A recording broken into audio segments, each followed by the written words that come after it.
Estamos aquí con el doctor José Luis Echeverri, que es médico neurólogo. Te pregunto, ¿conoces a una persona que tenga tics? Sí, Yo también conozco personas que tienen tics. yo tenía tics de chica. Ah, qué interesante, ¿se van los tics? Vamos a hablar con el doctor Te diría Echeverri. que algunos no, pero ahora se lo vamos a preguntar al doctor por consulta en vivo. Bueno, es médico neurólogo el doctor José Luis Echeverri, es especialista en enfermedad de Parkinson y trastornos del movimiento en Fundación INEVA. Además integra el grupo de trabajo de enfermedad de Parkinson de la Sociedad Neurológica Argentina. Es especialista en neuromodulación, Fundación CENIT, y miembro de la Movement Disorder Society. Bueno, un placer tenerte acá, muchas gracias. Muchísimas Inquietante, gracias. ¿no? El tema justamente. Y lo que decía Agustina, que ella tuvo un tic y síndrome de Tourette, ¿es lo mismo? No, no es lo mismo. Ajá. En realidad, se dice que lo que antes llamamos enfermedad de Tourette, en realidad es un espectro de signos y síntomas. Uno se imagina los tics clásicos motores, que es el movimiento corporal, pero en realidad el síndrome tiene como varias caras y tiene diferentes grupos etarios, que creo que eso es lo más importante. Porque en realidad la gente que tiene tics tiene toda una sintomatología acompañante que excede solamente al movimiento involuntario. Recuerden que es una entidad que se va a presentar en la primera infancia, en los niños principalmente, y el grupo etario va desde entre 2 y 5 años hasta 18 años. Ese es el grupo etario clásico, donde uno va a empezar a ver todos estos movimientos involuntarios. Pero aparte de los movimientos involuntarios, también hay lo que nosotros llamamos tics fónicos, o sea, ciertos ruiditos que pueden hacer los niños, ya sea nasal o bucales, que también forma parte del cuadro y no siempre van de la mano. Hay algo que en los textos americanos llaman el wax and wane. Son síntomas que van y vienen, ¿sí?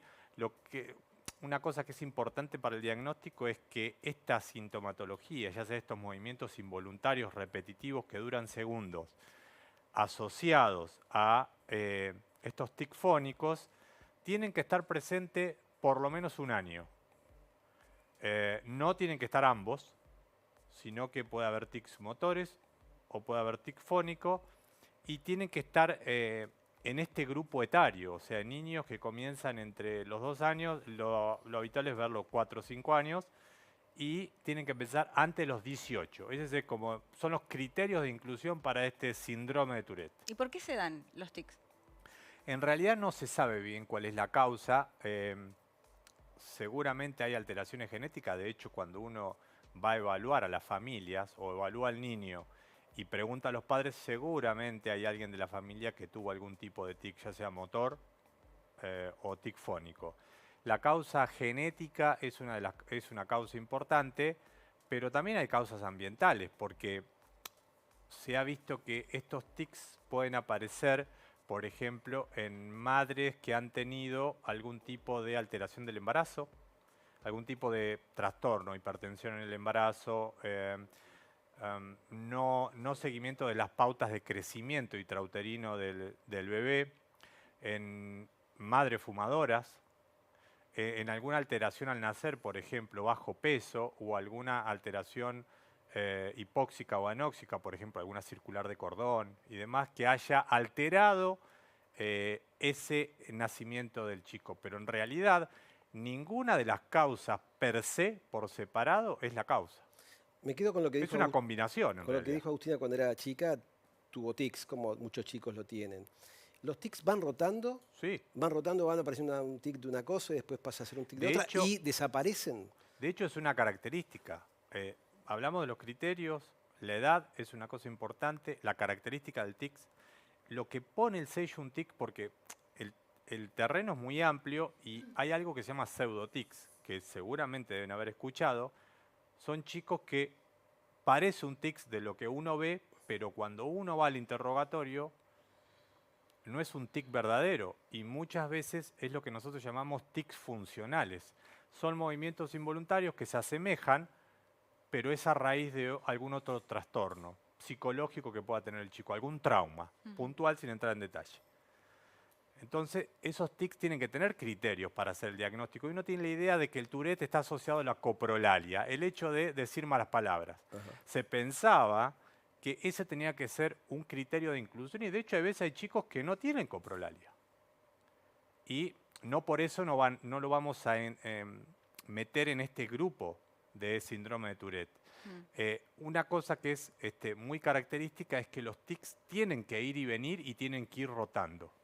¿Y desaparecen en algún momento de la vida? En general, lo clásico que nosotros estamos acostumbrados a ver es que los chicos en esa edad, primera infancia, tienen estos movimientos involuntarios. Previo puede haber algo como son los trastornos atencionales de la conducta. De hecho, por eso uno tiene que hacer el seguimiento, porque cuando uno ve este tipo de chicos sabe que después de eso puede venir lo de los tics.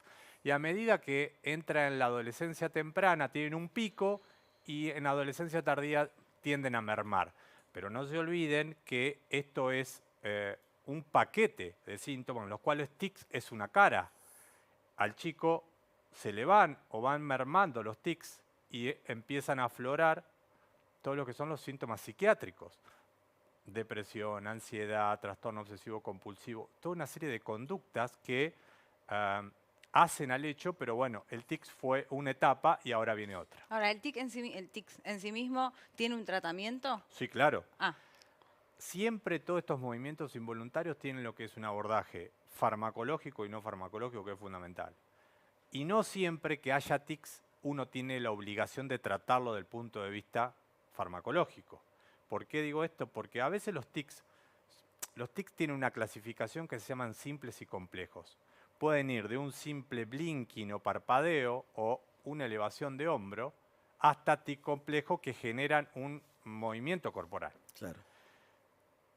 No va a ser la primera vez que uno ve a un chico y lo traen por los tics y en realidad uno indagando ve una serie de sintomatología que envuelve al tic, que en realidad uno lo que tiene que tratar es lo que envuelve. ¿Por qué es importante? Porque a veces el cuadro de ansiedad, los movimientos involuntarios se exacerban con situaciones de estrés.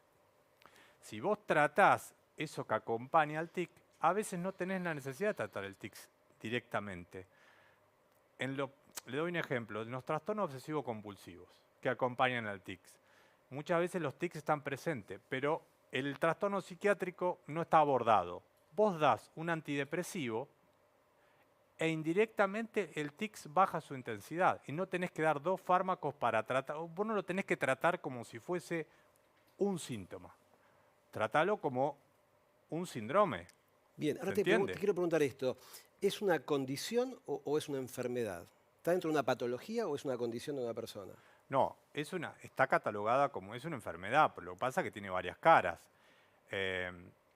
Lo que pasa es que en el tiempo va cambiando estas caras y de acuerdo, tiene mucho que ver con el tratamiento. Lo farmacológico es un abordaje muy importante, pero no se olviden que todas estas patologías tienen un enfoque multidisciplinario, esto es fundamental.